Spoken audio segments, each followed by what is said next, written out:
Welcome to In 5 Minutes. In this video, we are going to explore the concept of interleaved memory.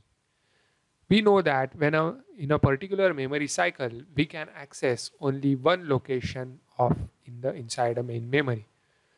So, the interleaved memory implements the concept of accessing more than one words in a single cycle. So, to achieve that, memory is partitioned in n modules, which allows n simultaneous accesses to n different memory locations at the same time.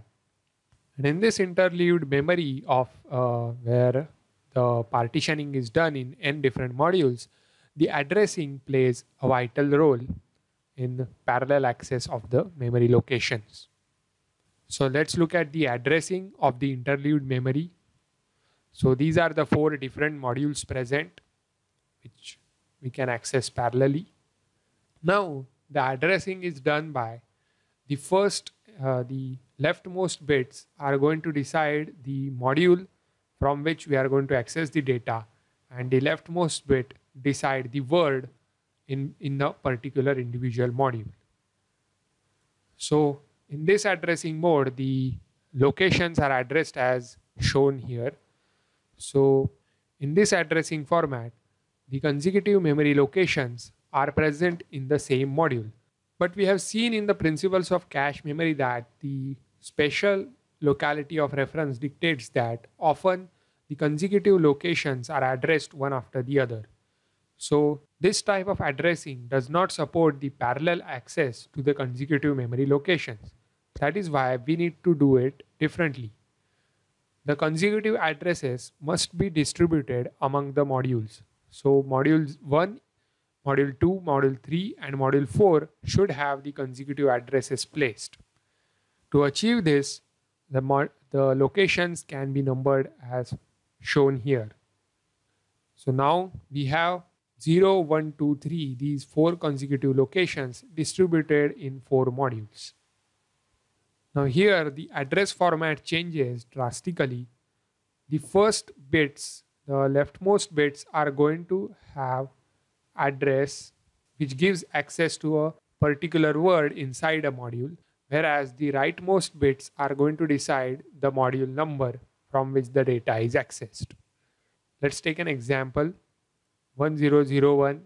In 1001, the 01 is going to decide the module 2 is addressed. The indexing is done as 0, 1, 2, 3 for module as well. So 01 indicates the module 2 is accessed, and 10 indicates the third word from the module 2 is to be accessed. Similarly, the next locations, consecutive locations 10 and 11, can be accessed parallelly at the same time. So basically, the first part in the addressing of the interleaved memory gives the word address inside the module, and the last part in the address format gives the particular module address. Now let's look at the architecture of the M-way interleaved memory. So this is the architecture. We have M different modules present which can be accessed at the same time. Each module is having an enable signal buffer which can enable a particular module at any time. Then there is a data buffer present to place the data on the data bus. The 2 essential components are the word address buffer, which contains the address of a particular word inside a module, and address decoder generates the address for the modules. So let's look at the example.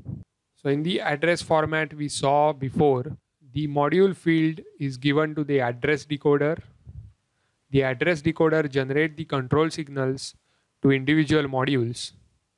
For example, if the M0 is to be accessed, then the control signal to the M0, that is this enable signal, is high and the other signals are inactive. So the module 0 is accessed.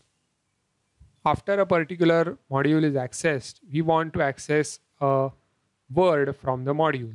So that is done by the memory address field, that is the leftmost bits in the address format. So the word address goes to the word address buffer, which is provided to all the modules present in the interleaved memory. Depending on the module selected, particular word from the module is placed in a data buffer, and it can be later placed on a data bus to fetch that particular data. So I hope you have understood the operation and structure of the interleaved memory. Please stay tuned for more videos. Thank you.